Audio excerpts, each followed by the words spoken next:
Hi, grade 10s. We're back to the old online assemblies. Look, we've been having the grade assemblies on Wednesday morning during tutor group time, but obviously that's a real limited amount of time to get through things. And this term we've been doing something different. We've had different teachers speaking about the different experiences and opportunities they've had in life outside of teaching. So, Mrs. Phipps has shared, Miss Antipas, I shared about my brother-in-law, and I think that's been really good. I think it's been really healthy. But as part of that, I guess focusing on positives, focusing on future things for you, future pathways, transition, and career opportunities. Uh, I haven't been doing so many reminders and things to improve on. So I just want to take the time during this video to go through a couple of reminders about expectations and standards and make sure that we are exceeding those. So phones, again, Mr. Fleming has spoken to all staff just the other night at a meeting about phones and uniform.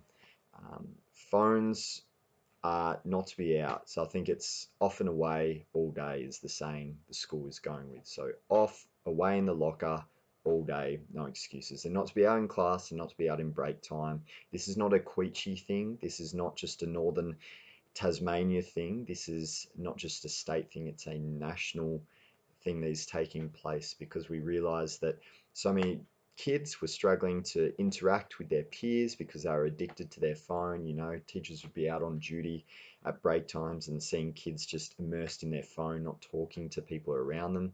And also, so many, bullying issues were coming, uh, spilling into school time through social media. So there is a purpose for it. I know phones are handy. I know sometimes they can be super handy for work you're doing in class, but the policy is off and away all day.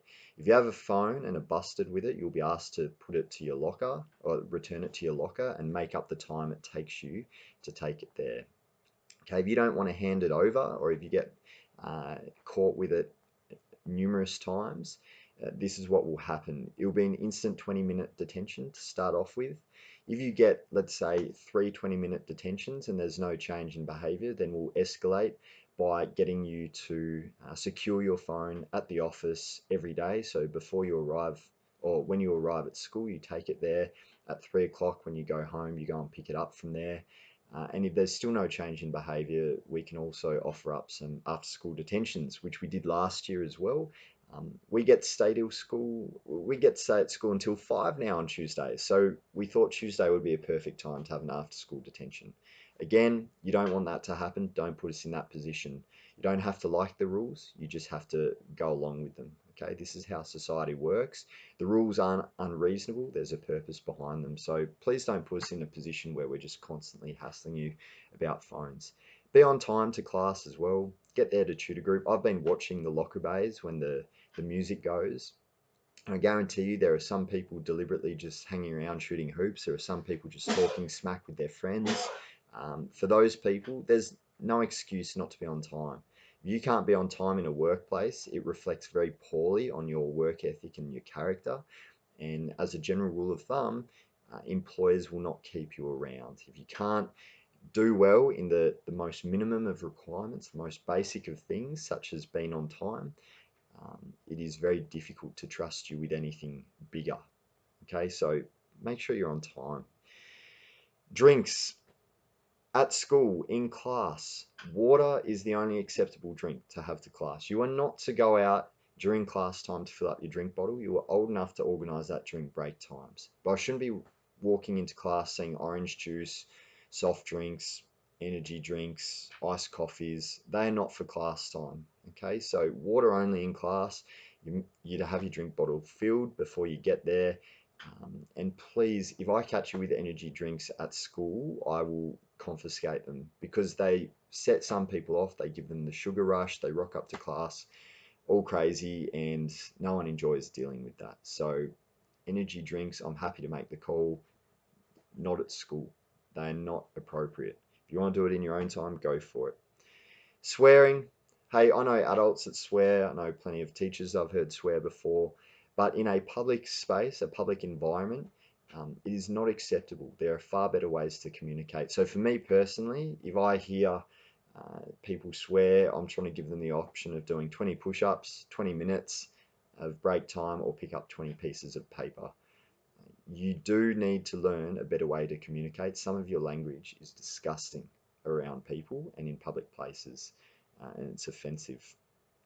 Okay, uniform. Mr. Fleming spoke to all staff about uniform as well. If you don't have school uniform at break times, you are to be confined to like the grade 10 basketball court area or the basketball court in between C and D block or the library courtyard. You're not to be in Queechee Square, you're not to be on the oval. That's come straight from the top. If you're not in uniform, you won't be going on excursions until you can retrieve some second-hand uniforms from the office.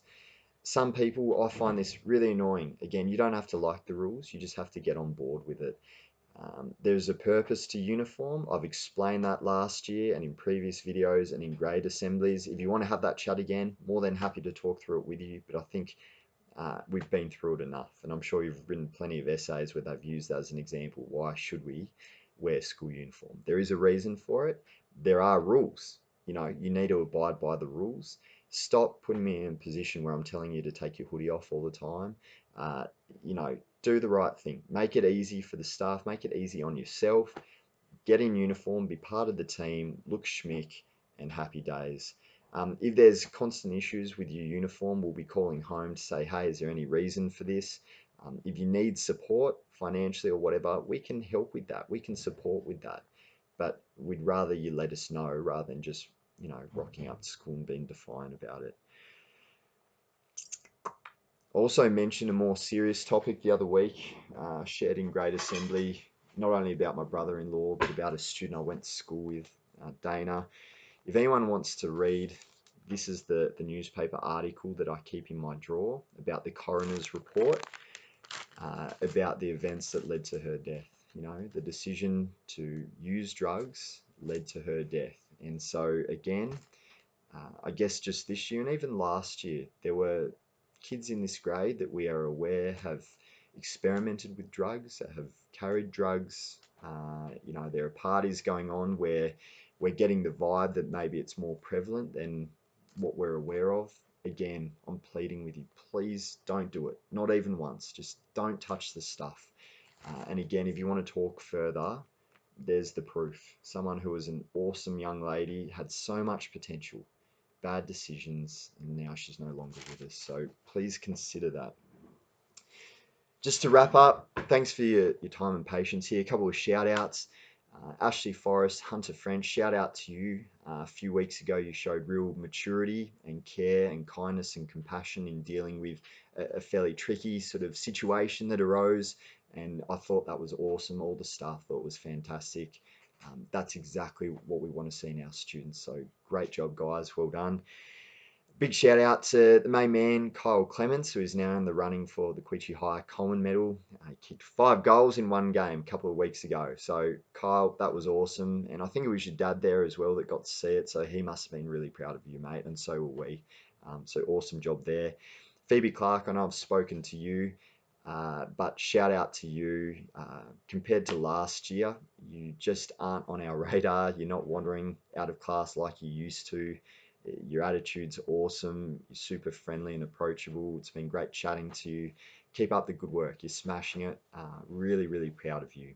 Final thing, couple of key dates. This week we've got transition visits from the colleges. So they're coming to us Wednesday morning. So that'll be done and dusted by the time you see this video. And then Friday morning, block 1, 9 o'clock in the library, you'll have Newstead College. Apart from that, the open days, that's when you go there. Permission forms should have been handed out this morning. Make sure you get them back.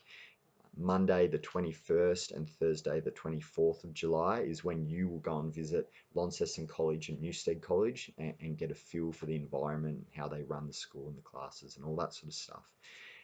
So yeah, they're the key dates to be aware of. That's it from me. Awesome job to all of you.